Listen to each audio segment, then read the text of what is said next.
নমস্কার বন্ধুরা, সুস্মিতাস রেসিপিতে তোমাদের সকলকে স্বাগত। আশা করি সকলেই ভালো আছো। আজ শেয়ার করব টক দইয়ের রেসিপি। এর আগেও আমি টক দইয়ের রেসিপি শেয়ার করেছি, সেটা ছিল কাঁচা দুধের টক দই। আর আজ তোমাদের সাথে শেয়ার করব জাল দেওয়া দুধের। মোটামুটি এই গরমে কিন্তু সবাই মনে হয় টক দই ঘরে তৈরি করছো, কিন্তু দেখবে পারফেক্টভাবে দইটা কিন্তু বসতে চায় না। তো চলো প্রথম থেকে লাস্ট পর্যন্ত পুরো ভিডিওটা দেখতে থাকো। এখানে আমি 1 লিটারের আমুলের দুধ নিয়েছি। তো গ্যাসের ফ্লেমটা হাই করে দিয়ে দুধটাকে প্রথমে জাল করে নিতে হবে। আর এটা কন্টিনিউ কিন্তু এভাবে নাড়তে হবে, মানে নিচে যেন লেগে না যায়। আর কড়াইয়ের সাইডে দেখবে লেগে যাচ্ছে শটটা, মানে শটটাকে মানে জমতে দেওয়া যাবে না। তো কন্টিনিউ এটাকে নাড়তে হবে। তো আমি এটাকে দুধটাকে জাল দিয়ে একদম হাফ করে নেব। আর এই দুধের মধ্যে কিন্তু একদমই জল অ্যাড করবে না, মানে যে দইটা বসানো হবে সেই দুধের মধ্যে যদি জল দেওয়া হয় তাহলে কিন্তু পারফেক্ট দেখবে দইটা বসতে চায় না। আর দুধটা একদম পারফেক্ট জাল হয়ে গেছে, এবার এটা নামিয়ে নিচ্ছি। আর আমি নামিয়েও নিয়েছি, দেখো একদম জাল দিয়ে হাফ করে নিয়েছি। আর এমনভাবে ঠান্ডা করতে হবে যেন আঙুলটা ডুবিয়ে রাখা যায়, সেই পর্যায়ে কিন্তু এটা ঠান্ডা করতে হবে। একদম পুরোপুরি কিন্তু ঠান্ডা করা যাবে না, তাহলে কিন্তু দইটাও পারফেক্ট হবে না।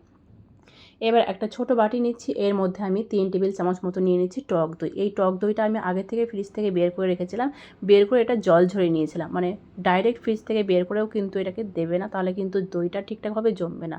আর পুরোপুরিভাবে দইয়ের যে এক্সট্রা জল আছে সেটা বের করে নিতে হবে। এবার হাত দিয়ে আমি ফেটাচ্ছি, হাত দিয়ে দইটাকে বেশ ভালোভাবে ফেটিয়ে নিতে হবে। বেশ ভালো 1 থেকে 2 মিনিট মতো ফেটে নিলাম।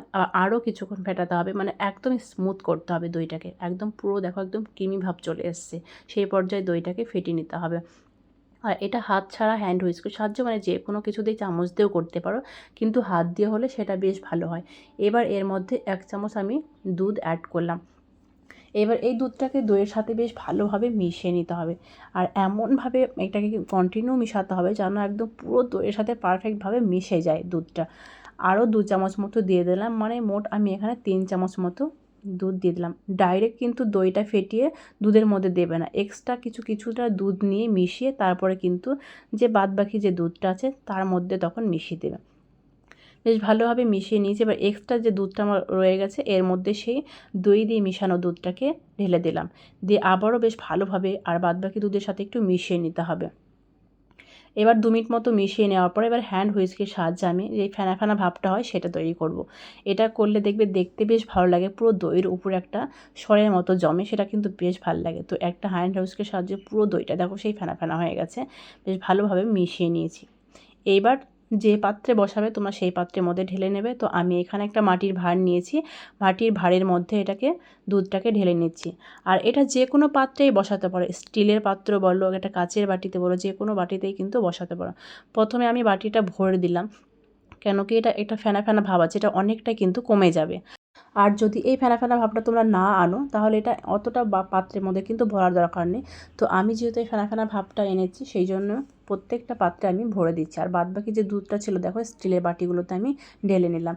এইবার একটা প্লেট দিয়ে এটাকে ঢেকে রাখলাম, কোনো রকম কিন্তু টাওয়েল কিন্তু ব্যবহার করার একদম দরকার নেই। জাস্ট একটা প্লেট দিয়ে এভাবে সারা রাতের জন্য রেখে দেবো। এখন রাত 10টা বাজে, তারপরের দিন সকালে চলো আমি তোমাদের এটা খুলে দেখাবো।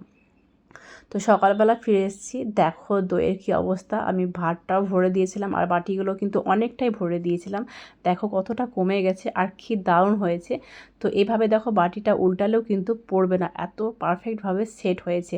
তো প্রত্যেকটা দেখো বাটিগুলো কিন্তু একদম পারফেক্ট হয়েছে, দেখো কী দারুণ হয়েছে। খুবই সহজ কিন্তু। তো প্রত্যেকটা টিপস যদি ফলো করে এভাবে করো তোমাদের কাছে দইগুলো কিন্তু এরকম পারফেক্ট হবে। আর ভাঁড়ের দইটাও দেখো অনেকটা কমে গেছে। ভাঁড়টা যদি উল্টে দিচ্ছি দেখো একদম কিন্তু পড়বে না, এতটা ঠিকঠাকভাবে কিন্তু সেট হয়েছে। তো আশা করি মানে তোমরা একদম পুরো পারফেক্টভাবে এবার তোমাদের কাছেও দইটা বসবে। আর যদি এই ভিডিওটি ভালো লাগে অবশ্যই বাড়িতে ট্রাই করো, আর কেমন লাগলো আমাকে কমেন্টে জানিও। আর যদি এই ভিডিওটি ফেসবুক থেকে দেখো তো পেজটিকে ফলো করার অনুরোধ রইল।